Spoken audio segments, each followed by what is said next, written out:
petit matin qui pénètre par la fenêtre. Petite chambre à coucher.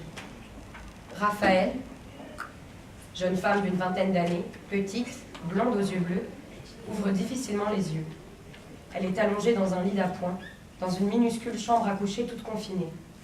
À la fenêtre, le soleil se lève et se reflète sur son visage. De l'expression naïve de l'enfant qui a bien dormi, son visage est soudain pris d'une angoisse apparente lorsqu'elle regarde autour d'elle. Elle ne semble visiblement pas reconnaître l'endroit. Elle se lève d'un bond, puis se calme. Elle marche sur la pointe des pieds, ouvre la porte de la petite chambre et commence une ascension discrète dans le couloir. Elle ouvre dans un demi-silence la première porte rencontrée. À l'intérieur, une dame dort aux côtés d'un homme. Leur visage semble paisible. Raphaël s'immobilise et se souvient. Flashback. Raphaël, ivre-morte sur le bord d'un trottoir, se fait tirer de force dans la voiture de cette dame. Raphaël, hurlant, titubant et balbutiant à la fois. « Mais lâchez-moi, lâchez-moi! J'ai 20 ans, moi, madame. Je suis une grande fille, vous savez. » Tandis que la dame, au visage doux et paisible, la contraint à monter dans sa voiture. Ses yeux s'écarquillent.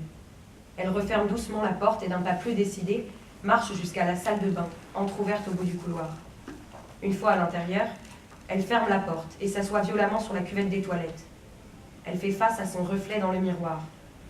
Elle touche successivement ses cheveux et ses joues, puis se relève d'un bond.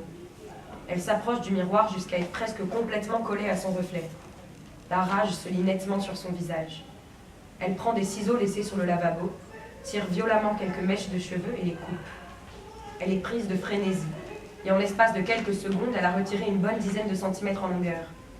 Elle tente de ramasser les cheveux amassés à terre, toujours dans cet accès de violence, et les jette dans la poubelle.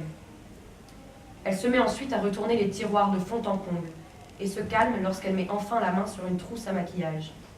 Elle fait tomber le contenu de la trousse dans l'évier, et fouille de manière frénétique. Elle sélectionne un rouge à lèvres qu'elle s'applique rapidement. Elle tâte la poche de son pantalon, et en sort dans un soupir de soulagement des lentilles de contact. Elle applique délicatement les lentilles vertes sur ses yeux bleus et commence à maquiller ses paupières avec des couleurs diverses et variées, sans faire réellement attention au rendu visuel. Elle se déshabille, monte sur les toilettes et choisit une robe au hasard dans la penderie au-dessus d'elle, qu'elle enfile immédiatement. Elle reste quelques secondes face à son reflet dans le miroir, se dévisageant d'un air qui juge. Flashback 1. Raphaël dans la même position, dans une autre salle de bain, s'observant dans le miroir. Apparence différente. Flashback 2, idem, autre apparence. Flashback 3, idem, autre apparence. Un bruit de pas rapide se fait entendre dans le couloir et elle reprend ses esprits. Son expression se fige dans le miroir. La panique peut clairement s'y lire. Sans hésiter, elle ouvre la porte et traverse le couloir en courant, tête baissée. Elle croise sur son passage la dame qui l'a recueillie chez elle la veille et manque de la faire tomber à terre. Elle descend les escaliers aussi vite que possible, tandis que la dame se lance à sa poursuite. Arrivée en bas, elle dérape et s'étale de tout son long dans l'entrée. Sans crier gare, elle se relève, et on peut voir son genou écorché qui saigne. Elle atteint enfin la porte, l'ouvre d'un geste rapide, et sort sans même prendre la peine de la refermer derrière elle. Elle se retrouve dans ce qui semble être le carrefour d'une rue paisible de quartier résidentiel.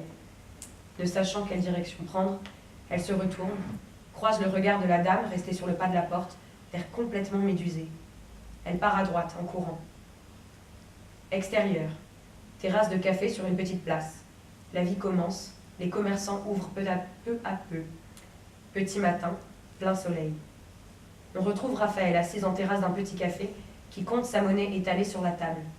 Le barman s'approche d'elle, un café à la main.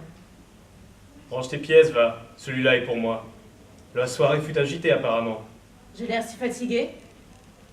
Le barman, poussant la tasse de café vers Raphaël, l'air de dire « Bois, ça ira mieux. » mais toujours cet air doux et souriant aux lèvres. En tout cas, t'as vraiment pas chômé pour tenter de le cacher. Ses yeux montrent les paupières de Raphaël. Une couche épaisse de bleu, de noir et de paillettes mélangées, avec une pointe de mascara qui coule sous ses yeux. Raphaël passe un doigt sur sa paupière et observe. Son doigt est sale, plein de bleu et de noir. Raphaël, regardant toujours son doigt noirci dans une sorte d'hypnose. C'est quoi le nom de ton patelin? Ah, t'es pas d'ici? Perspicace. La petite campagne bordelaise. Y a rien ici. Et encore moins à une heure pareille. Estime-toi heureuse, t'es tombée sur le seul spot potable du coin. Tu vois le genre. Mais sérieusement, qu'est-ce qui t'amène dans le coin? Raphaël lève enfin les yeux vers lui. Flashback. Raphaël, la veille, se dispute avec un garçon dans un appartement. Le jeune homme est de taille moyenne, cheveux bouclés, bruns. Elle a encore ses cheveux longs et un style tout autre. Elle semble vouloir fuir, mais il bloque violemment la porte d'entrée. Raphaël, en le tirant vers elle pour se frayer un passage vers la porte d'entrée, ici de sortie. J'étouffe, laisse-moi passer. Je veux pas en parler, je te dis. Calme-toi. Reste 2 minutes, s'il te plaît. Regarde. Assieds-toi un peu, on va parler, boire un coup, et puis... Non, dégage. Je te jure, si tu me laisses pas sortir là, jure-le. Maintenant, tout de suite. Mais pourquoi tu te braques constamment quand on te parle de ta famille? Comprends-moi, c'est aussi mon droit de poser des questions sur eux, chercher à savoir d'où tu viens. Je veux pas en parler, je te dis. Pourquoi t'es toujours obligé d'insister quand tu vois que ça fait mal? J'essaie simplement de comprendre pourquoi tu te barres en courant dès qu'on aborde un sujet qui t'est plus personnel. J'aimerais simplement savoir qui tu es, vraiment. Je suis comme ça. Chacun son jardin secret à prendre ou à laisser. Dégage maintenant. Dans un regard mêlant déception et haine, le garçon libère l'entrée et la laisse sortir. On n'envisage même pas à refoutre un pied chez moi. Elle part sans prendre la peine de répondre, ni même de le regarder, en claquant la porte. Enzo, quant à lui, lui lance un dernier regard de rage. Raphaël, reprenant ses esprits, Une soirée qui a mal tourné. T'es pas bien bavarde, toi. Hein. Ça doit être la fatigue. elle fait glisser plusieurs petites pièces sur la table jusqu'au doigt du barman en lui lançant un sourire à demi-lèvres, se lève et part. Intérieur, palier de l'appartement d'Enzo. Raphaël appuie sur la sonnette, l'air déterminé. Son regard se tourne vers le miroir qui fait face à son profil gauche.